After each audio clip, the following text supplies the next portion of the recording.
Bonjour à tous, nous sommes le vendredi 30 juin. Nous allons terminer et conclure ce beau mois de juin avec des fêtes tout à fait extraordinaires et notamment celle des premiers martyrs de Rome. Vous savez, cette communauté de Rome pour laquelle Paul d'ailleurs a écrit une lettre magnifique et Saint Pierre lui-même est venu mourir à Rome comme Paul pour fonder, pour mettre le siège apostolique là. Mais surtout la communauté de Rome, elle, dans ce lieu où vivait l'empereur, que les chrétiens servaient avec beaucoup de fidélité et de simplicité, mais cet empereur qui est devenu fou et qui a cru devenir un dieu parmi les dieux, et demandant à ce que les hommes l'honorent comme un dieu. La folie de Néron, on la connaît, il a brûlé Rome, et pour beaucoup, il est l'auteur aussi de ces crimes abominables, d'avoir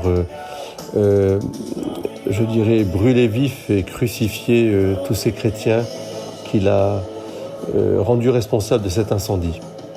Ce sont les premiers martyrs de Rome, ce sont ces hommes, ces femmes, ces enfants qui ont été, la semence de cette chrétienté qui va se répandre partout aussi.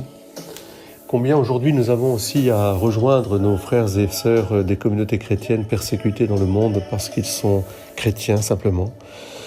Plus de 60% des gens qui vivent chrétiennement dans le monde souffrent d'une persécution religieuse et sont empêchés de vivre leur foi. Je ne sais pas si vous pouvez réaliser cela, mais c'est très important pour que nous puissions vraiment, nous aussi, être fiers de pratiquer notre foi, de la faire vivre. Venez nombreux dans les églises, dans nos églises, venez nombreux pratiquer, venez nombreux prier, amener les gens. Est-ce que vous ne vous rendez pas compte ce que c'est que cette liberté religieuse que nous avons encore dans nos pays occidentaux?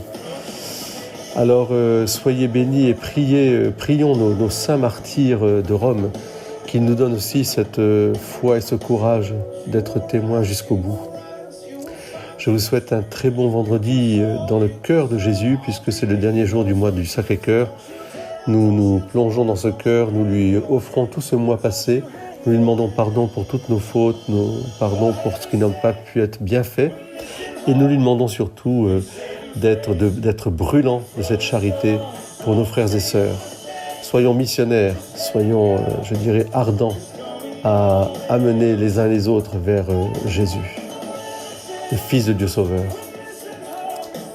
le médiateur unique, Jésus notre amour et notre joie. Amen.